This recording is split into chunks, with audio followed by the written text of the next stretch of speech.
पाश्चात्य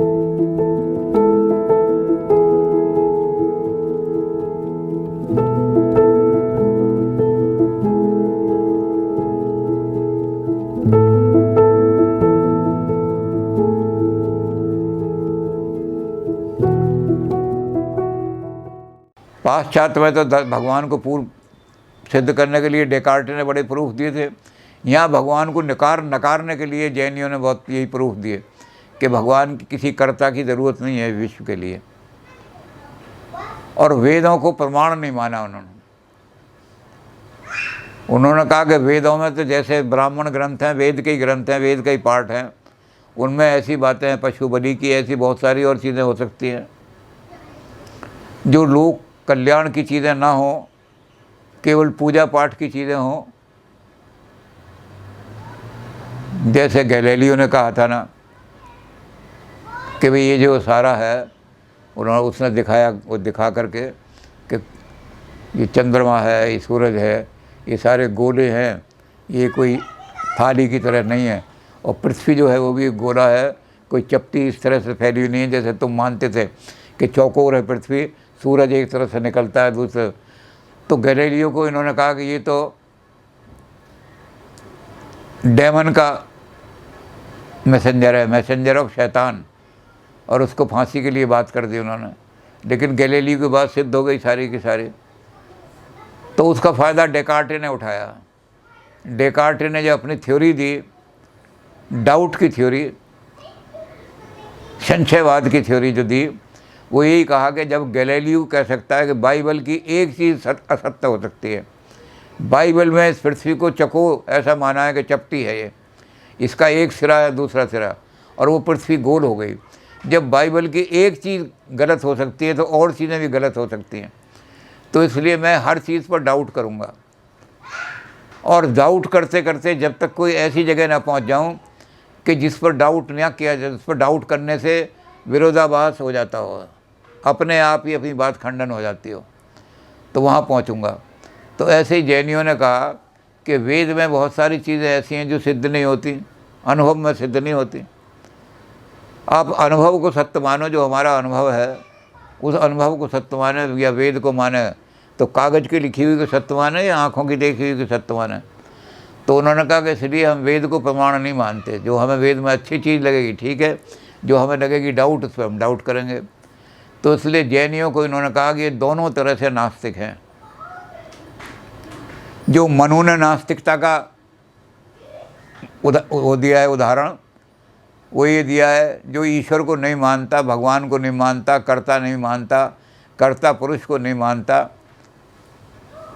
वो नास्तिक है। लेकिन शंकराचार्य ने कहा कि नहीं, मनु वाली बात को हम नहीं मानते, हम तो मानते हैं नास्तिको वेद निंदकः। जो वेद को प्रमाण नहीं मानता, जो वेद को मानता नहीं, वेद पर विश्वास नहीं करता, वो सबसे बड़ा नास्तिक है। तो जैन धर्म जो है दोनों दृष्टि से नास्तिक धर्म है, नास्तिक दर्शन है। अब इनकी भाषा जो है वो संस्कृत भाषा नहीं थी शुरू में। आदि ग्रंथ जो लिखे गए, शुरू के जो ग्रंथ लिखे गए, वो अर्धमागधी भाषा, यानी जो बिहार के आसपास चलती थी, जहाँ ये पैदा हुए थे कुंडल ग्राम में, जो आजकल वैशाली का क्षेत्र माना जाता है। वैशाली बड़ा प्रसिद्ध जगह रही है। वैशाली की नगर वधू जो आचार्य चतुर्सेन ने जो नावल लिखा है, बड़ा प्रसिद्ध नावल है हिंदी साहित्य के अंदर। तो वैशाली जो है बहुत प्रसिद्ध जगह मानी जाती है। तो वहाँ पर जो भाषा चलती थी वो अर्धमागधी भाषा चलती थी, प्राकृत भाषा से मिलती जुलती है। इससे बहुत सारे लोग उसको क्या कहते थे, वो कहते थे कि ये तो अपभ्रंश है संस्कृत का, संस्कृत को बिगाड़ दिया तो इनकी भाषा बन गई।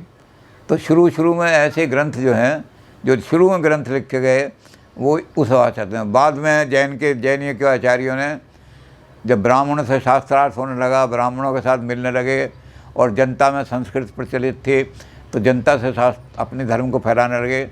तो बहुत सारे बाद के जो आचार्यों ने अपने ग्रंथों के लिखने के लिए संस्कृत को अपना लिया, लेकिन मूल ग्रंथ जो हैं वो उसी अर्धमागधी के अंदर हैं। अब कितने ग्रंथ हैं जैनियों के, इस पर बड़ा विवाद है। श्वेतांबर लोग ये मानते हैं उनको जो ग्रंथ हैं उनको कहते हैं ये आगम है, आगम ग्रंथ। निगम नहीं है ये, निगम माने वेद, ये वेद नहीं है, ये आगम हैं जो उन पर जो विचार उनके मन में आए, अवतरित हुए, तो उनको उन्होंने इकट्ठा किया, तो आगम ग्रंथ है। और आगम का मतलब वैसे भी मतलब होता है गहराई, ये अगम है समुद्र। तो जो बहुत ही गहरे थॉट हैं उनको इन्होंने कहा कि ये आगम ग्रंथ हैं। तो श्वेतांबरों ने कहा कि भगवान महावीर ने जितने भी उपदेश दिए उनको कहीं लिखने की परंपरा थी नहीं, वो कहीं नहीं लिखे गए, क्योंकि लिखने की परंपरा ही नहीं थी। तो बाद में जब वह भगवान महावीर चले गए, मोक्ष को प्राप्त हो गए और देवलोक में जाके बैठ गए, तो उसके बाद जो गणधर थे, उनके साथ रहने वाले जो गणधर थे, वो भी देवताओं की, छोटे देवताओं की श्रेणी में आते हैं गणधर भी। तो उन गणधरों ने उनकी सारी वाणी को इकट्ठा किया, बहुत उन्होंने 30 साल उपदेश दिए। भगवान महावीर जो थे वो 30 साल की उन्होंने परिव्रज्या ली थी, 30 साल की आयु थी जब उन्होंने संन्यास लिया था, त्याग लिया था। परिव्रज्या उन्होंने दीक्षा जो ली थी वो 30 साल की आयु में ली थी। उसके बाद 12 साल वो तपस्या करते रहे, बड़ी कठोर तपस्या की। अब जब कठोर तपस्या करते हैं ऐसे ऐसे आदमी जो महापुरुष होते हैं, अवतारी पुरुष होते हैं, माइथोलॉजिकल बन जाते हैं, वो उनके साथ माइथोलॉजी खड़ी कर दी जाती है। वो हालांकि हिस्टोरिकल पुरुष होते हैं, लेकिन हम बहुत सारी कहानियाँ माइथोलॉजी जैसी, तो भगवान महावीर के साथ भी बहुत कथाएं ऐसी जुड़ी हुई हैं जो लगती हैं कि ये कोई माइथोलॉजी।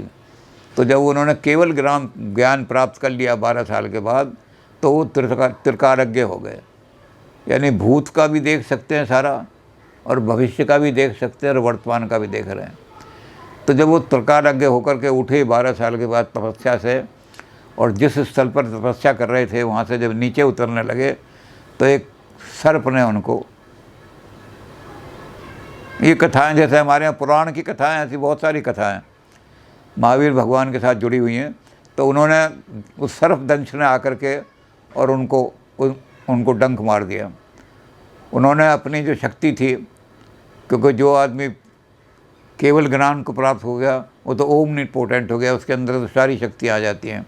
उन्होंने अपनी शक्ति से सर्प की गति रोक दी, और गति रोक करके त्रिकालज्ञ थे इसलिए पीछे की तरफ झांक करके देखा, तो उन्होंने कहा कि हे सर्प, तुम पिछले जन्म में भी लोगों को डंक मारा करते थे, इसलिए तुम्हें ये सर्प की योनि मिली है, और अब भी तुम डंक मारते रहे हो तो सर्प ही रहोगे हमेशा, तुम्हें यही योनि मिलेगी, कभी मुक्त नहीं हो सकते।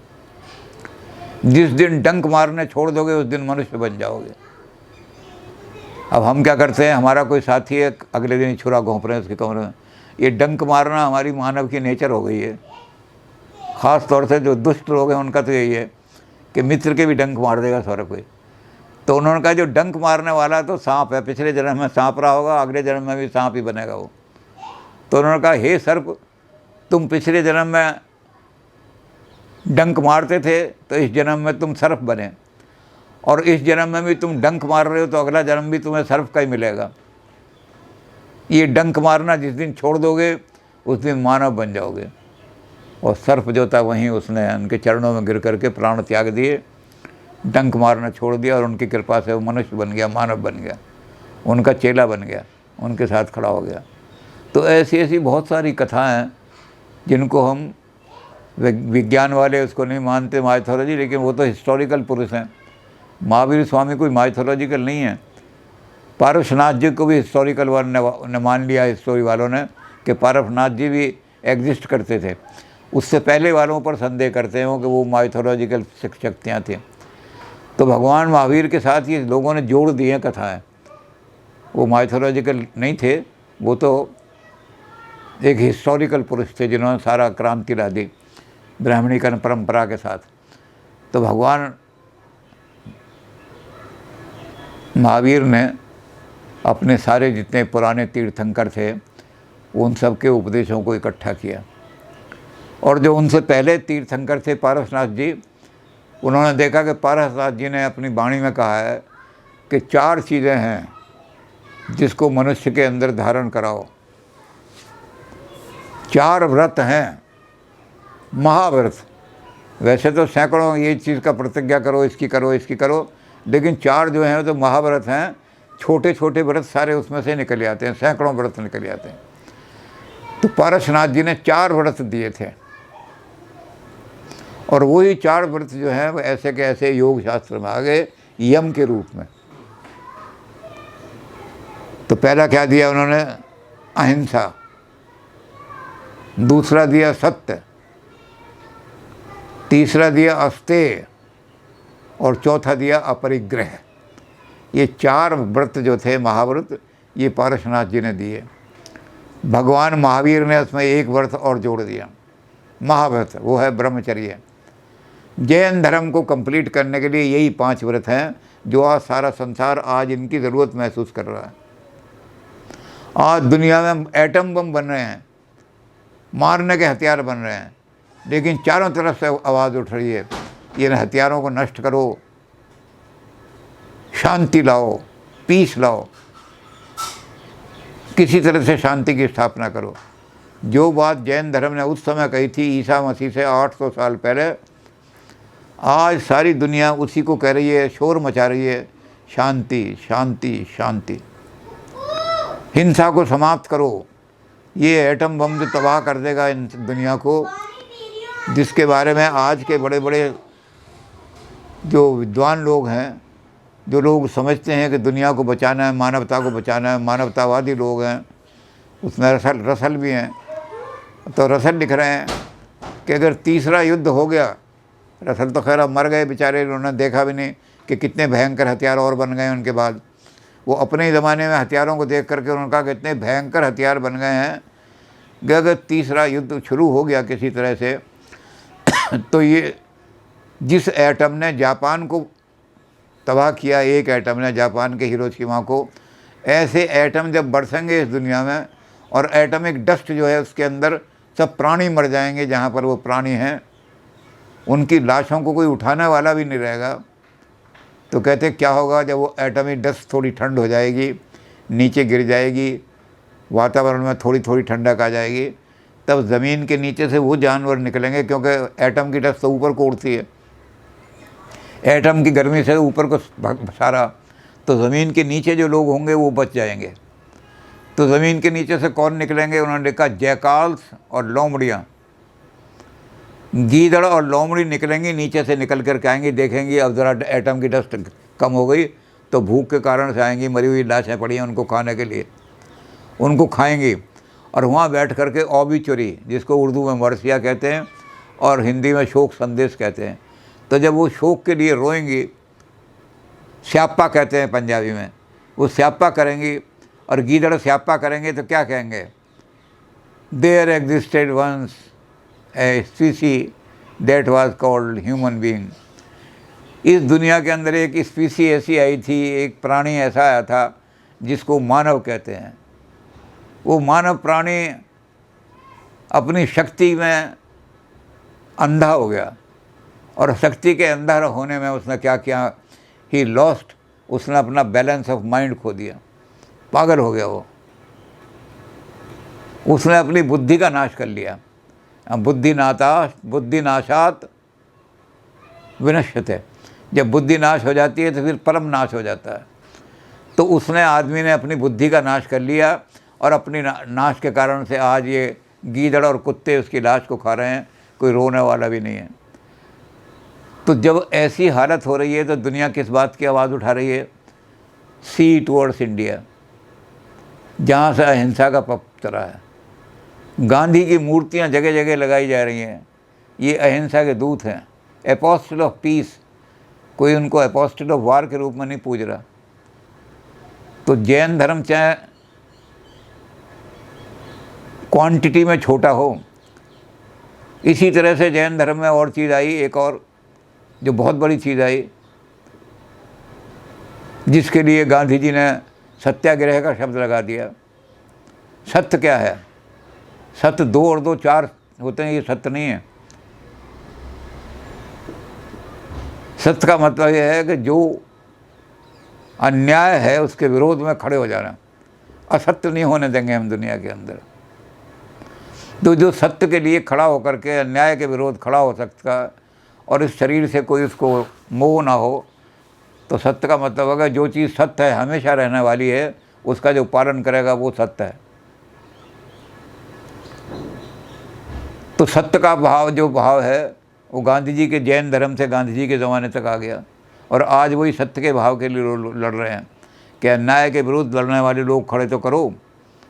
विवेकानंद जी कहते हैं अगर मुझे 100 युवक भी ऐसे मिल जाएं जो समय की धारा को बदल सकते हैं तो भारत का भाग बदल दूंगा, लेकिन 100 लोग भी नहीं मिल रहे सत्य के लिए लड़ने वाले। तो जैन धर्म का जो आदर्श है वो आज एक एक आदमी मान रहा है, और जो बहुत बड़ी चीज़ है जिसको कार्ल मार्क्स ने भी माना और गांधी जी ने भी माना, वो है अपरिग्रह। जितनी ज़रूरत है उतना ही रखो अपने पास, उससे ज़्यादा मत रखो। कैपिटलिस्ट क्या करता है कि अपनी विलासिता के लिए, अपनी अय्याशी के लिए जो लेबर है उसको तो सिर्फ वो सर्वाइवल वैल्यू, जिससे जीवित रह सके उतनी तो वेजेज जो होती हैं वो इस वैल्यू पर निर्भर नहीं होते हैं।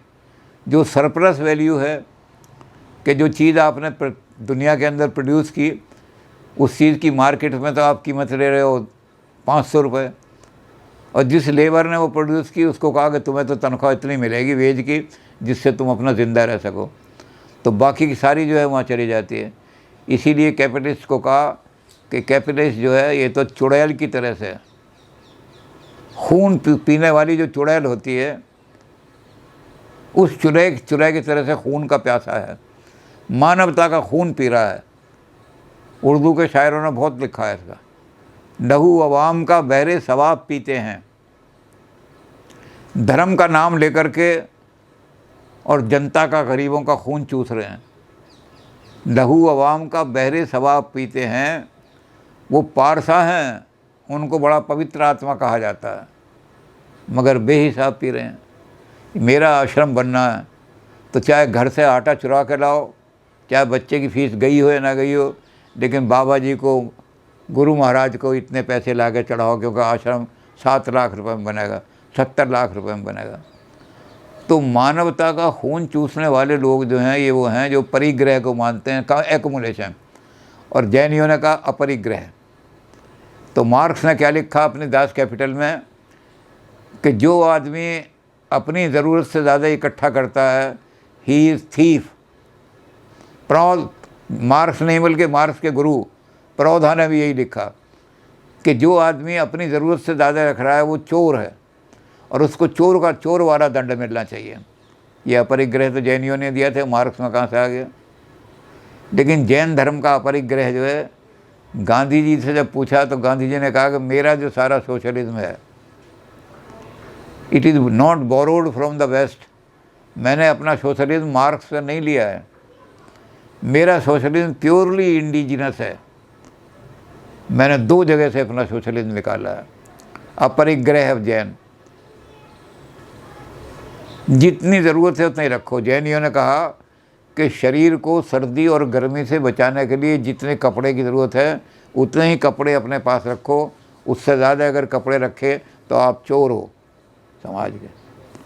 और गांधी जी ने कहा कि मैं यही कहता हूँ लोगों को कि अगर तुझे एक घर में गए थे, वहाँ बहुत सारे जूते रखे हुए थे, तो गांधी जी ने कहा कितने आदमी हैं अंदर जो इतने जूते रखे हैं। उसने कहा जी तो मेरे ही हैं जूते, ये मैं जब नहाने के लिए जाता हूँ तो बाथरूम स्लीपर है, ये जब मैं लेटरिन जाता हूँ तो वहाँ के उसके जूते हैं, फिर ये जब मैं खाना खाने बैठता हूँ तो खाना खाने के डिनर पर बैठता हूँ ये जूते हैं, जब मैं बाहर जाता हूँ तो गांधी जी ने कहा तुमने इतने जूते जो इकट्ठे किए हुए हैं कभी बाहर जा कर के देखा है कि कितने लोग नंगे पाँव घूम रहे हैं?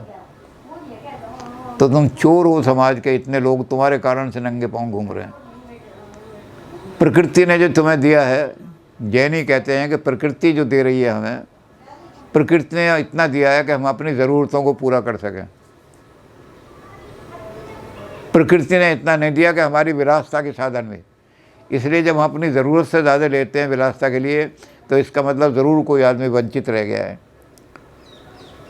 अगर मैंने जो कपड़ा है, जैनियों ने ये नियम बना दिया कि कपड़ा जितना शरीर को ढकने के लिए चाहिए उससे ज़्यादा कपड़े जो आदमी रखते हैं वो चोर हैं, उनको चोर जैसा दंड मिलना चाहिए।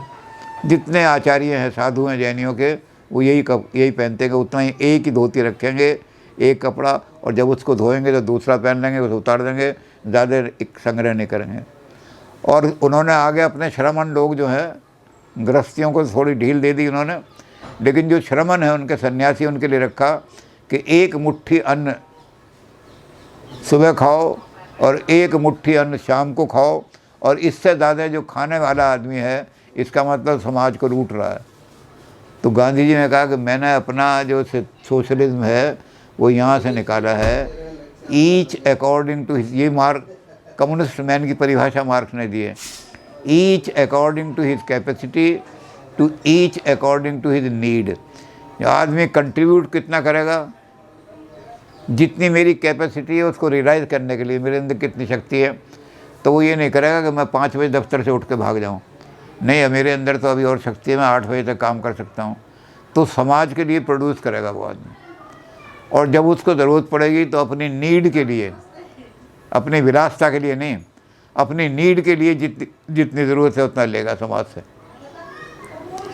तब ये सच्चा सोशलिज्म बनेगा। तो गांधी जी ने 2 ही चीज़ें कही।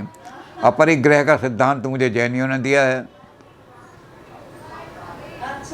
और ये संसार जो है इसको जैनियों की दृष्टि से मैं देखता हूँ तो मैंने वो ईशावास उपनिषद से लिया है। ईशावास्यम इदम सर्वम यत् किंचिन जगत्यान जगत। उन्होंने कहा मेरा जो सोशलिज्म है वो मार्क्स से बहुत आगे है। मार्क्स तो प्रॉपर्टी को कहता है कि ये जो प्रॉपर्टी है समाज की है, सोसाइटी की है, ये उन प्रोड्यूसर की है जिन्होंने प्रोड्यूस किया। जब उनकी सरप्लस वैल्यू कॉन्क्रीटाइज हो जाती है तो मशीन बन जाती है। तो कैपिटलिस्ट क्या करता है कि इतना रुपया मुनाफा जो हुआ है उसको उनको बांट दे गरीबों को, एक मशीन और ख़रीद लेता है। वो सरप्लस वैल्यू से सरप्लस उससे एक मशीन ले आता है। तो मशीन क्या है, कॉन्क्रीटाइज मजदूरी, लेबर का कॉन्क्रीट रूप बना देता है, और वो बेचारा अपनी वेजेज लेता रहता है। लेकिन जब वो ये ध्यान दे कि ये मशीन मेरी नहीं है, ये समाज की है, तो मैं क्या करूँगा, ईशावास्यमिदम, ये सब चीज़ जो है भगवान की है। तो गांधी जी कह लगे, मैं मार्क्स से एक बार और आ जाता हूँ कि मेरे जो पुत्र हैं ये भी ईश्वर की देन है, मेरे नहीं है ये। जब ईश्वर कहेगा कि इनको बलिदान कर दो समाज के लिए, तो मैं कह दूँगा बलिदान, क्योंकि ये भी समाज के हैं। सोशलिज्म मेरा अपरिग्रह। अगर मुझे एक पुत्र सेवा करने के लिए काफ़ी है तो 4 पुत्र मैं क्यों रखूँ। और दूसरे उन्होंने कहा कि जब कोई चीज़ ऐसी ज़रूरत पड़े कि ये शरीर मेरा जो है ये भी मेरा नहीं है, ईश्वर का दिया हुआ है, ईशावास्यम इदम सर्वम, ये इस जगत को यत् किंचित, सारे जगत को इसी रूप में देखो कि मुझे तो भगवान ने इसलिए कि मैंने पैसा बर्बाद नहीं किया, इतनी दौलत इकट्ठी कर ली, अंबानी बन गया मैं। ये अंबानी बनाया जो है भगवान ने इसलिए बनाया है कि उसकी दौलत को संभाल करके रखूं, विलासता में ना उड़ाऊँ। मैं तो ट्रस्टी हूँ इसका। और जो आदमी ट्रस्टी, जिसको आपके पास कोई चीज़ रख गया और आपने उसमें बेईमानी से खा लिया, तो आप दंड के अधिकारी हो, चोर हो आप। अमानत में ख़यानत करने वाले को सज़ा होती है 2-2 साल 3-3 साल की। स्कैंडल वालों को यही हो रही है। तो गांधी जी ने आज जैनियों के जो सिद्धांत थे उनको आज तक रखा और दुनिया को बताया कि मार्क्स जो आज बात कह रहा है अपरिग्रह की, कि डोंट एक्युमुलेट, कैपिटलिस्ट मत बनो। कैपिटलिस्ट बनवाओगे तो क्या होगा, तुम्हारा खून चूसेगी। हम आएंगे, क्रांति करेंगे, और जिन्होंने हमें एक्सप्लॉइट किया है वो एक्सप्लॉइटर्स विल बी एक्सप्लॉइटेड। जिन्होंने हमारा खून चूसा है वो हम उनका खून चूसेंगे, तो तुम्हारा भी खून चूसेंगे लोग। इसलिए अच्छा ये है कि सब कुछ समाज का चीज़ समाज को दे दो। तो जैनियों का अपरिग्रह, आज दुनिया समाजवाद के नाम पर जैनियों का ही अपरिग्रह ला रही है। तो जैनी चाहे छोटे हों, लेकिन उनके सिद्धांत जो हैं वो आज भी उसी तरह जीवित हैं दुनिया के अंदर जो भगवान महावीर ने दिए थे। भगवान महावीर ने नहीं बल्कि पारसनाथ जी ने दिए थे। और उससे पहले भी तीर्थंकरों ने यही बात कही थी, लेकिन उनको इतिहासज्ञ नहीं मानते। उनको इतिहासज्ञ कहते हैं प्री हिस्ट्री है, प्री हिस्ट्री की बात है।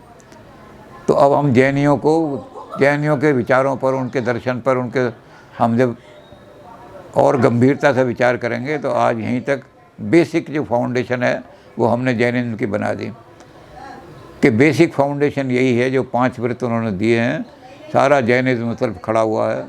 अब ये श्रवण संस्कृता को बिगड़ करके, श्रवण लफ्ज़ को बिगड़ करके बहुत सारे लोग जो उन्होंने बिगाड़ दिया, इसको जैन आचार्यों ने बिगाड़ दिया।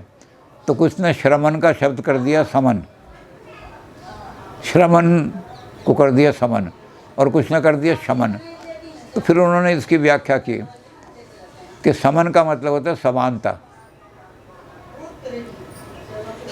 तो जैन ये कहते हैं कि कोई किसी तरह का भेदभाव मानव मानव में नहीं है, सब मानव समान है, एक समान है। और इसलिए उन्होंने ब्राह्मणों को चुनौती भी दी कि तुम्हें क्या अधिकार है ये बलि चढ़ाने का और ये शूद्रों को दूर रखने का। तो ये भावना भी श्रवण परंपरा से आई। और जिन्होंने इसको बिगाड़ करके शमन कर दिया इसका नाम, तो शमन तो सारे जैन ही कहते हैं कि जो अपने 5 अंदर के शत्रु उनका शमन अगर कर दोगे, शमन का मतलब उनको शांत कर देना, तो दुनिया में तुम्हारा एक भी दुश्मन नहीं रहेगा। बाह्य दुश्मनों को तुम बार बार मारते रहो, मारते रहो, मारते रहो, तो वही चीज़ आ जाएगी जो बाइबल में लिखा हुआ है, by sword they come and by sword they shall go. आज जो आदमी तलवार के द्वारा रोज़ों पर राज कर रहा है, कल कोई उससे बड़ी तलवार आएगी तो उसको काट करके वो राज करने लगेगा। तो तलवार से राज मत करो, हृदयों पर राज करो। जो ईसा मसीह की बात कह रहे हैं वो जैनियों ने कई हज़ार साल पहले कह दी थी अहिंसा में।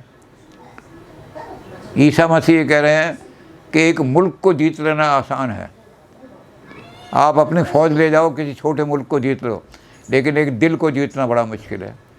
जो आदमी एक दिल जीतता है, मानव का एक दिल जीत लेता है, वो आदमी ज़्यादा महान है, क्योंकि उसने एक शत्रु को मित्र बना लिया। एक शत्रु को जीत करके अगर मित्र बना लो तो ये बहुत बड़ी जीत है आपकी। और एक देश को जीतो तो इतनी बड़ी नहीं है, क्योंकि by sword you shall come, Bible कहती है बाई सोर्ड यू शैल गो। तलवार के द्वारा अगर आओगे तो तलवार तुम्हें मिटा देगी कल। तो जैन धर्म के जो सिद्धांत हैं उन पर हम विचार करेंगे अब, जो जैन दर्शन पर। तो ये हमने फाउंडेशन जैन धर्म की बनाई कि यानी जिन्होंने जीत लिया है, द कॉन्करर। किसको जीता? अरि, दुश्मन को जीत लिया है। तो जिनको अरिहंत भी कहते हैं।